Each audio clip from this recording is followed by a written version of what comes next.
Kaiserslautern ici en maillot rouge reçoit le Spartak Moscou et tout de suite un but de Funkel à la 13e minute, 1-0. À l'aller, les soviétiques l'avaient emporté 2-1. Coup franc pour Kaiserslautern, but de Briegel, 2-0. Hans-Peter Briegel, on le connaît bien depuis le dernier championnat d'Europe des Nations et puis depuis un certain RFA France à Hanovre. C'est un ancien décathlonien et il devait être vraiment redoutable dans le saut en hauteur. Regardez cette détente, c'est vraiment phénoménal.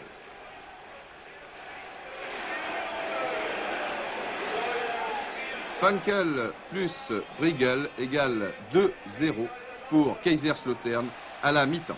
Au ralenti, une très belle frappe du numéro 7 Gueye. Nous sommes à la 54e minute, 3-0 pour Kaiserslautern et ce n'est pas terminé. Nous allons retrouver Hans-Peter Briegel. Il est gaucher, il est donc ici dans une position idéale. Voilà, 4-0 pour Kaiserslautern devant le Spartak Moscou. Mais vraiment, il y a des jours, c'est pas la joie d'être gardien de but. Dur, dur. Lokeren, qui avait éliminé Nantes au premier tour, joue ici en bleu contre Aris Salonique. Et tout de suite, un premier but signé Gudjensen. 1-0, nous sommes en Belgique. À l'aller, les deux équipes avaient fait match nul, 1 partout. Revoici le blond Gudjensen qui change complètement là-bas sur le côté gauche avec l'international néerlandais Momens. À la réception de ce centre, le toujours jeune Gregor Lato qui jouera sa 3e Coupe du Monde avec la Pologne dans quelques mois en Espagne. 2-0 à la mi-temps, un 3e but pour Gudjensen et Lokeren.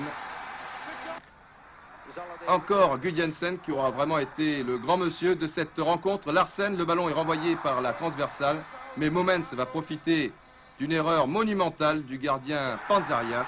Score final 4-0. À noter que les Belges ont encore 4 clubs qualifiés en Coupe d'Europe. PSV Eindhoven Rapid de Vienne qui joue ici en maillot vert.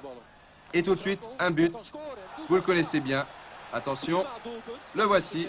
C'est Hans Krankel. 1-0. Ça se présente plutôt bien pour le Rapid de Vienne qui l'avait emporté sur le même score au match aller.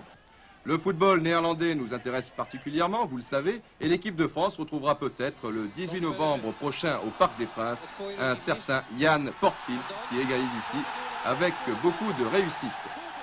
Pour se qualifier, les Rouges doivent marquer 2 buts, ils n'en réussiront qu'un. Les Néerlandais sont vraiment les rois du tacle. Regardez, même dans cette position, ils sont capables de centrer, comme ici avec Portfield. Portfield que nous allons retrouver pour le 2e but de PSV Eindhoven, mais ce sera insuffisant. Il n'y a plus qu'un club néerlandais qualifié en Coupe d'Europe. Il s'agit du Feyenoord de Rotterdam.